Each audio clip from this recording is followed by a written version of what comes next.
संजना नेहमीप्रमाणे आपल्या बेडरूममध्ये गेली. अगोदरच तिचा नवरा समीर वाट बघत होता आणि जशी संजना बेडरूममध्ये गेली तसं समीरने तिला जवळ घेतलं, तिला घट्ट मिठी मारली आणि दोघेही बेडवरती गेले. संजना तिचा आज काहीच करायचा मूड नव्हता. कारण तिला असं वाटत होतं, की आपण रोज-रोज नवऱ्यासोबत आपल्या नवऱ्याची शय्यासोबत करतो, नवऱ्यासोबत झोपतो.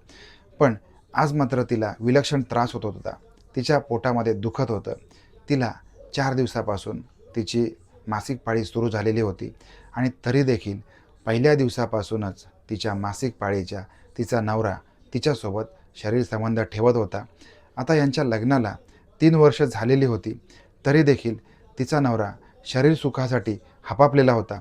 त्याला कधीही शरीर सुख लागायचं. सकाळ, दुपार, संध्याकाळ तो ऑफिसमध्ये घरी आल्यानंतर त्याला फक्त बायकोच समोर लागायची.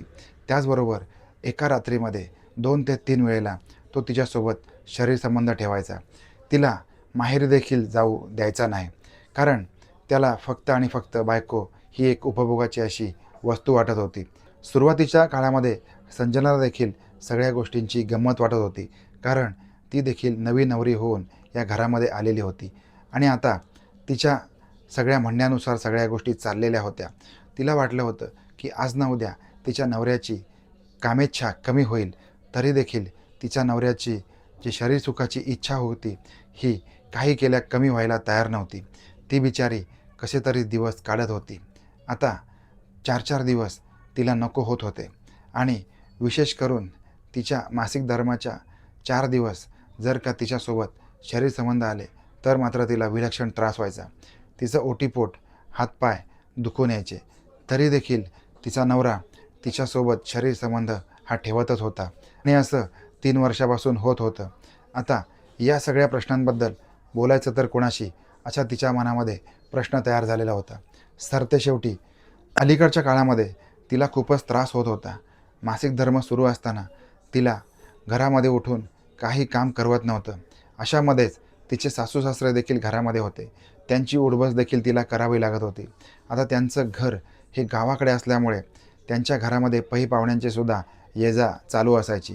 त्याच्यामुळे घरामध्ये कोणी आलं, की त्यांची उठबस देखील करावी लागायची. बेडरूममध्ये गेल्यानंतर तिच्याकडे तिच्या नवऱ्याची मागणी असायची. त्याचबरोबर रात्रीमध्ये 2-2 वेळेला, कधी-कधी 3 वेळेला त्यांच्यामध्ये शरीर संबंध व्हायचे. आता या सगळ्या गोष्टींचा उबग तिला आलेला होता आणि आज तर कहर झालेला होता.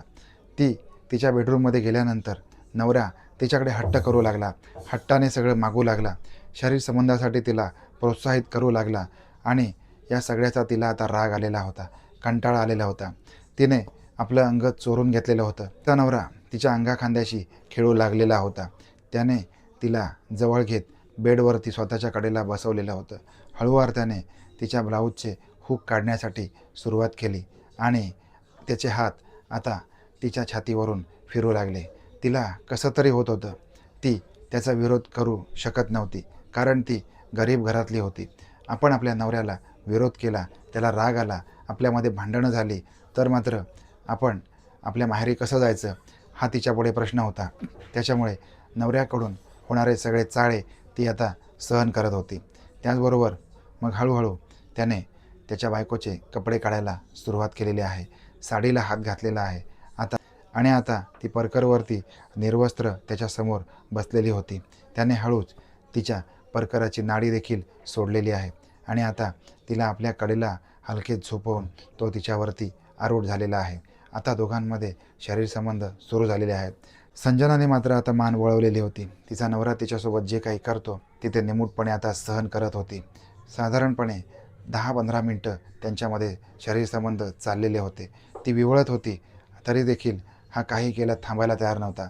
आता समीरने त्याच्या शरीराची भूक यथेच्छ भागवून घेतल्यानंतर तिच्या शरीरावरून तो बाजूला झालेला आहे आणि आता कशीबशी संजना बेडवरून उठलेली आहे.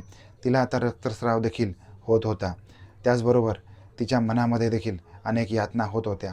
3 वर्षापासून आपला नवरा आपल्याला भोगतो आहे, आपल्यासोबत वाटेल त्यावेळेला शरीर संबंध ठेवतो आहे. या कारणामुळे तिच्या डोळ्यामध्ये पाणी उभं राहिलेलं होतं आणि आता तिने आपला जो मासिक धर्म आहे हा सावरण्यासाठी सुरुवात केलेली आहे. त्यावेळेला मग तिचा नवरा तिच्याकडे बघून हसू लागलेला आहे. आता त्याचं हसणं बघून तिला अनेक संताप झालेला आहे. त्यामुळे तिला भयानक राग आलेला होता.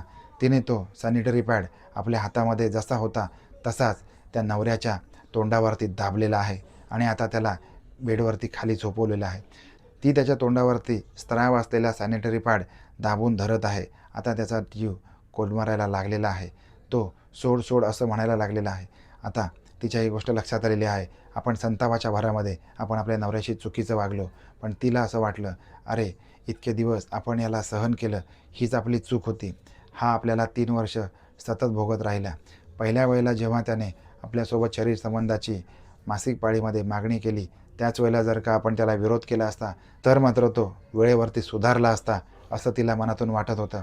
आता दोघेही एकमेकांच्या शेजारी स्तब्धपणे उभे होते. आता मात्र तिच्या नवऱ्याला स्वतःचीच किळस यायला लागलेली आहे. त्याने ताबडतोब बाथरूमकडे धाव घेतलेली आहे.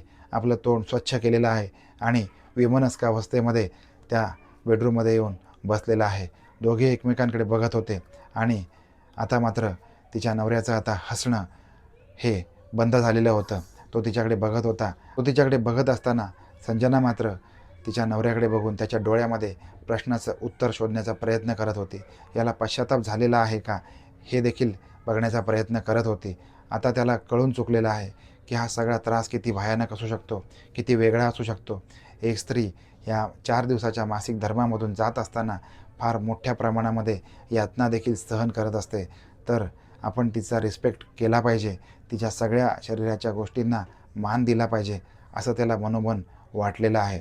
त्याने मान खाली घातलेली आहे आणि दोघेही एकाच बेडवरती झोपी गेलेले आहेत. दुसऱ्या दिवशी उठल्यानंतर काहीही घडलेलं नाही अशा पद्धतीने समीर कामावर गेलेला आहे आणि संजना देखील कामाला लागलेली आहे. दोघेही आपापल्या शरीराच्या ज्या गरजा होत्या त्या त्यांनी समजून घेतलेल्या आहेत आणि यापुढे मात्र ते सुखाने संसार करत आहेत. भेटणार आहोत आपण नवीन घटनेसह.